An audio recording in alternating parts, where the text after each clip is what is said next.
Hello everyone, I am Surrenderlot Reviews, and I'm back, and I'm ready to look at some more Generation 1 Transformers. But before I get started, make sure to like, comment, subscribe, and if I can't convince you, perhaps this picture of my cat will convince you. And, random fact about my cat society is that they decided to make a battleship out of cheese. But without further ado, let's get into this!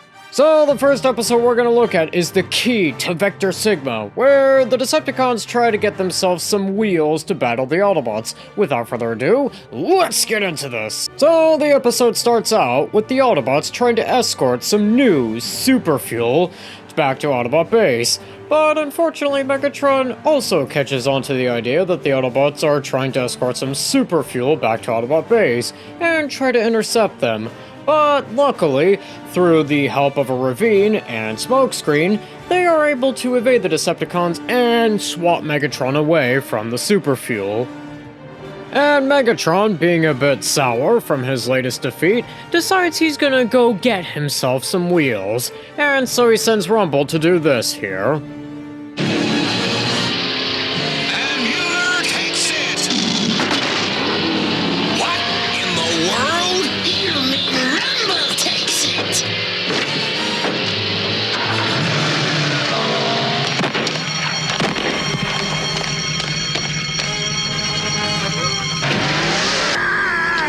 Straight! I'll do anything! Take the money! I just want to come! Breaker 77, Possum Brown, you got Smokies? Don't I know it, good buddy?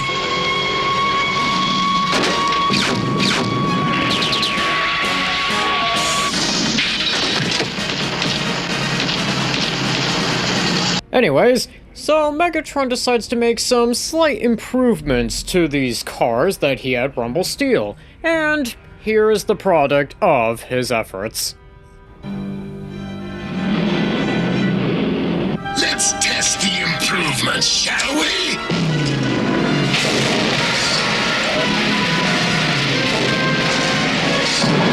Excellent! The automatic force fields make their hulls impenetrable.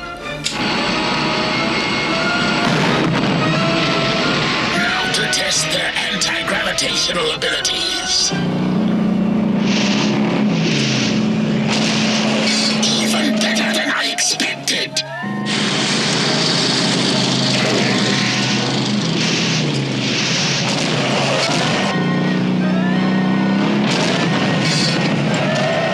Incredible! Not even the Autobots can do that kind of stunt driving. Stunt driving? Yes! Behold! The Stunticons! Meanwhile, back at Autobot base, the Autobots are wondering why the Decepticons are stealing wheels, and then they realize exactly why, and that they have to get to Cybertron quickly. But unfortunately the Decepticons are already there, but luckily for the Autobots, they have to take a slight detour before they can get to their destination. But unfortunately the Decepticons find what they are looking for and get this key of Vector Sigma, which allows them to basically unlock Vector Sigma. But luckily the Autobots manage to make it to Cybertron, and they also find and repair Alpha Trion. But unfortunately, the Decepticons end up getting a bit deeper, but luckily they get stopped by these Centurion droids for a few seconds before Megatron figures out that they can actually be controlled via the key of Vector Sigma, so he ends up sending them after the Autobots. And the Autobots have to deal with these robots that they are unfortunately incapable of beating, so they have to fall back, and meanwhile, with the Decepticons, they manage to get to Vector Sigma and give the Stunticons their personalities.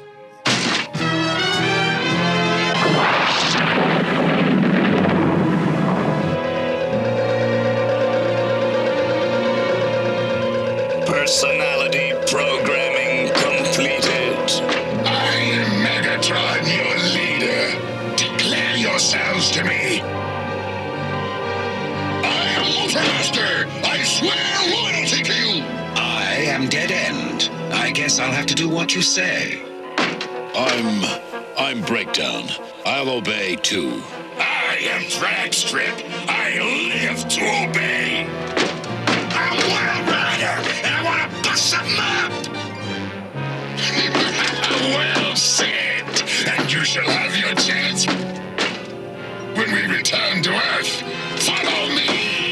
Anyways, so the Autobots managed to beat those really indestructible robots by basically taking advantage of the fact that they are not really that smart. Meanwhile, the Stunticons get back to Earth, and they are absolutely wreaking havoc on Earth. And one of the Stunticons' first targets just so happens to be a military base where they have some more super fuel. We've got enough troops here to stop an army. There's already been one attempt to steal the super fuel. Yeah, but what in...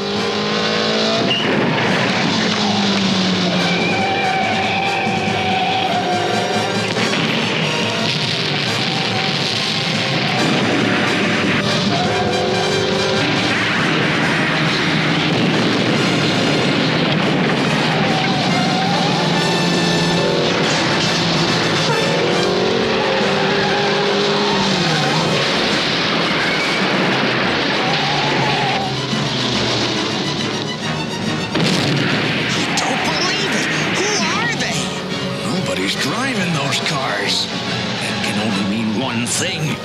They must be the Autobots.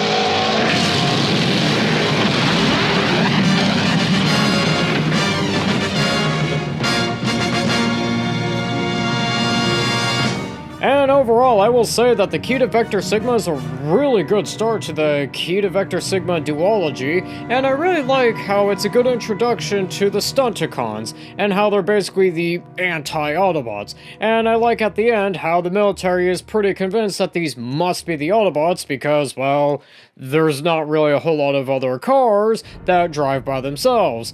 And I also really like how we get introduced to Vector Sigma and how it's really just a supercomputer that gives the Autobots and Decepticons basically a personality. And overall, I really recommend this episode. I will say that this episode has also had some pretty smooth animation for, like, the first time in a while. Like, I haven't really noticed a whole lot of massive issues, which is definitely a plus. But without further ado, on to the next episode, which is the Key to Vector Sigma Part 2, where we get introduced to the aerial bots. Without further ado, let's get into this. So, the episode starts out with the Autobots and Alpha Trion making the aerial bots, but unfortunately, to give them personalities, Alpha Trion has to sacrifice himself, so that way he can activate Vector Sigma, so then that way the aerial bots are born. And, well, we get introduced to the aerial bots. Welcome to the Autobot team.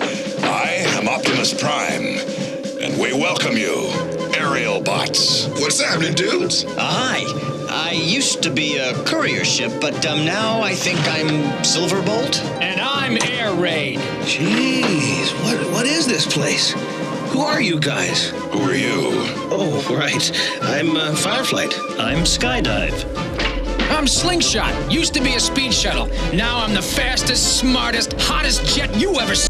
But unfortunately, Alpha Trion also has a warning for Optimus Prime. Optimus Prime, Alpha Trion. I am now one with Vector Sigma, and I have learned something. The key to Vector Sigma, which Megatron took back to Earth, may doom the entire planet. But how, Alpha Trion? On Earth, its energy may have a radically different effect.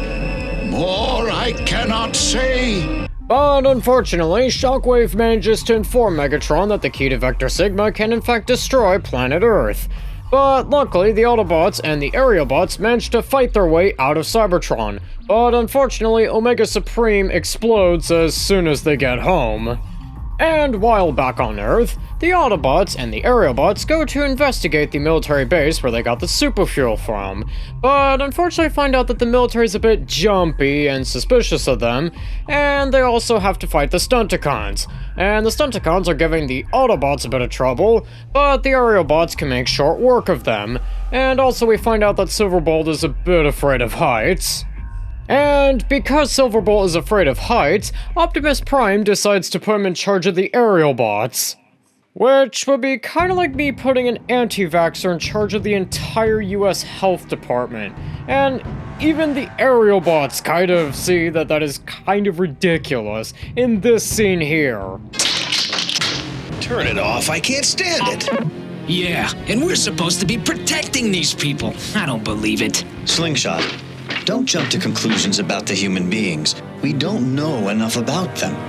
What do you know, Mr. Scared of Heights? Humans are a waste of time, and these guys aren't much better. Most of them can't even fly. And as for that big one, all it took was a one-way trip from Cybertron to make him fall apart. Shut your trap now, or I'll reprogram some humility into you with my fist. You wouldn't dare. After all, you need us, but we don't need you.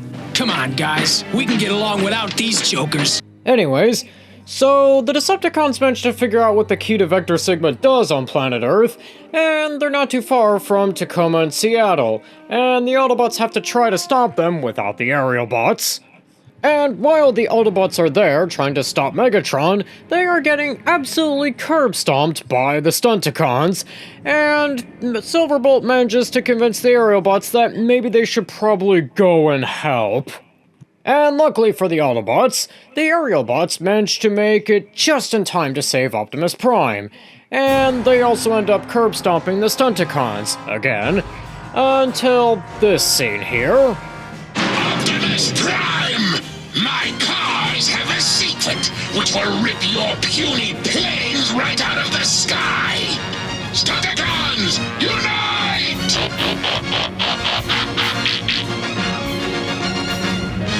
Behold! Minosaur! Jumping jet streams! Aerial bots, show them what you've got. No! It can't be! Surprise, Megatron! Meet Superion! So, Menosaur and Superion fight, and Menosaur ends up curb-stomping Superion up until Omega Supreme shows up, and he absolutely ends up curb-stomping Menosaur. And Silverbolt manages to destroy the key to Vector Sigma, and the episode ends. And overall, I will say that the Key to Vector Sigma Part 2 is a definitely good end to the Key to Vector Sigma duology. And I really like how we get introduced to the aerial bots and how they kind of think that they are superior to the Autobots, but later come around to realize that humans aren't so bad and that maybe they should help the Autobots. And, you know, it's based off of, more or less, they kind of will have to share the world with the Decepticons if the Decepticons take over, and the Decepticons don't like them. And I also really like how we get introduced to the first Autobot Combiner. I will, however, say that I did find both Superion and Menosaur's design to be a kind of a little boring, if I'm perfectly honest. And I will say that this episode is good, and overall I highly recommend both of these episodes, but I think with that, that's gonna do it for today. Don't forget to like, comment, subscribe, and I'll see you in the next one!